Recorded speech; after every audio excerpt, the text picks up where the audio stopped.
ہر شے کو اپنے گھیرے میں لیے ہوئے، وہ ہر چیز کو جانتا ہے، ہر مقام پہ تصرف پر قادر ہے، لیکن اس کی ذات کیسی ہے اس پہ آپ کو غور و تفکر نہیں کرنا۔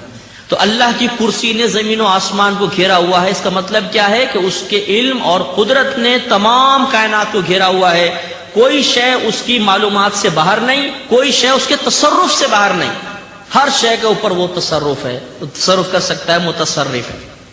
اب یہاں سوال پیدا ہوا، اچھا اگر اللہ تبارک و تعالیٰ کی ذات کے بارے میں غور نہ کریں، اس کے لیے ایک سمت متعین کرنا منع ہے، کیونکہ جب ذات کو ہم کسی مقام پہ مانیں گے تو سمت بھی مانیں گے، جیسے بھائی ادھر بیٹھے میں بولوں گا یہ بیٹھے ہوئے، جب ایک طرف سمت مان لوں گا تو جسمانی بھی تسلیم کرنی پڑے گی کہ اس سمت میں جسم ہوگا، تبھی تو۔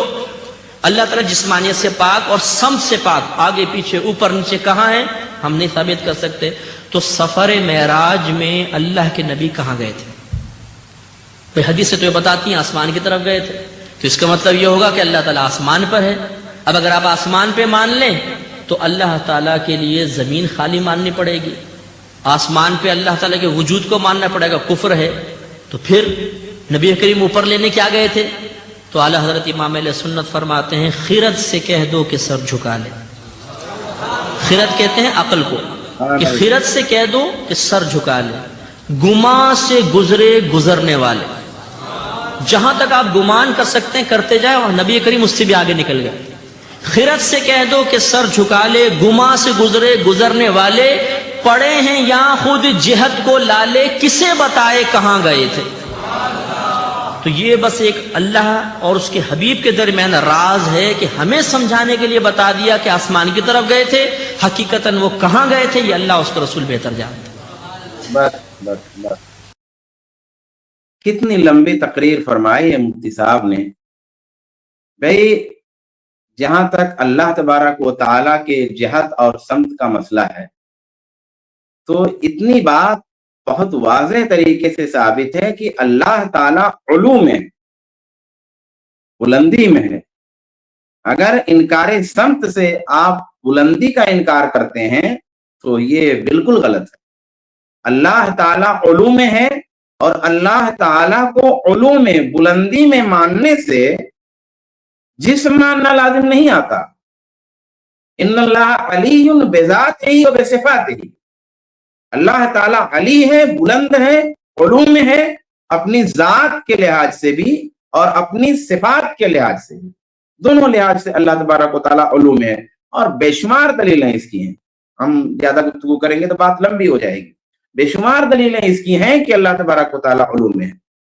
اب رہ گیا مسئلہ جو سفر معراج پر آپ سے بات نہیں بن رہی ہے، کاش آپ نے سوال ہی نہیں چھیڑا ہوتا۔ اچھا آپ نے سوال چھیڑا، بات نہیں بن رہی ہے تو آپ کو شاعری کرنی پڑی، کیونکہ بغیر شاعری کیے یہاں بات بنے گی ہی نہیں۔ آپ کی جواب کچھ ہے نہیں، نثر میں آپ سے جواب نہیں بن پڑے گا اس کا، کہ خرد سے کہہ دو کہ سر جھکا لے، گما سے۔ ارے ہم کہتے ہیں کہ اللہ تعالیٰ عرش پہ ہے، اسی پہ سر جھکا لیجئے نا۔ یہاں اتنا بعد میں آ کے تعویل کرنے کی، یا یہاں اتنا بعد میں آ کے تسلیم کرنے کی کے بجائے آپ شروع ہی میں تسلیم کر لیجئے کہ اللہ عرش پہ ہے۔ جب آپ یہاں کہتے ہیں کہ بھی عقل مت لگاؤ اور سر جھکا کے مان لو کہ کہاں گئے تھے، کیسے گئے تھے، کچھ نہیں پتا ہے ہم کو، تو اس سے بہتر یہ نہیں ہے کہ الرحمن علی العرش استویٰ کو مان لو اور عقل مت لگاؤ۔ کسے پتا ہے، پھر پڑے ہیں یا خود جہت کو لائے، خرد سے کہہ دو کہ سر جھکا لے، گما سے گزرے گزرنے والے، پڑے ہیں یا خود جہت کو لالے، کسے پتا ہے کہاں گئے تھے۔ اور کیا نام سے جب اب تقریر فرماتے ہیں آپ کے خان صاحب اور آپ حضرات، تب تو جو ہے اللہ کا دیدار کرا دیتے ہیں، اور عاشق و معشوق اور کیا نام سے حبیب و محبوب اور محب و محبوب کی تعبیرات لا کر کے، اور پھر اللہ اور رسول کی وہاں اوپر ملاقات کرواتے ہیں، دیدار کرواتے ہیں، اور پتہ نہیں کیا کیا ثابت کرتے ہیں جب ثابت کرنے پہ آتے ہیں۔ اور جب انکار کرنے پہ آ گئے ہیں تو اللہ کے رسول کدھر گئے تھے، کہاں گئے تھے، کہاں بلائے گئے تھے، کچھ پتہ ہی نہیں۔ مطلب سفر معراج کا آپ کے پاس کوئی جواب نہیں ہے سوائے شعر و شاعری کے۔ ایک طرف آپ اس بات کے قائل ہیں کہ معراج میں رسول اللہ نے اللہ کا دیدار کیا، اور دوسری طرف یہ کہہ رہے ہیں کہ کہاں گئے تھے، کدھر گئے تھے، کدھر بلایا گیا تھا، کچھ بھی نہیں پتا ہے۔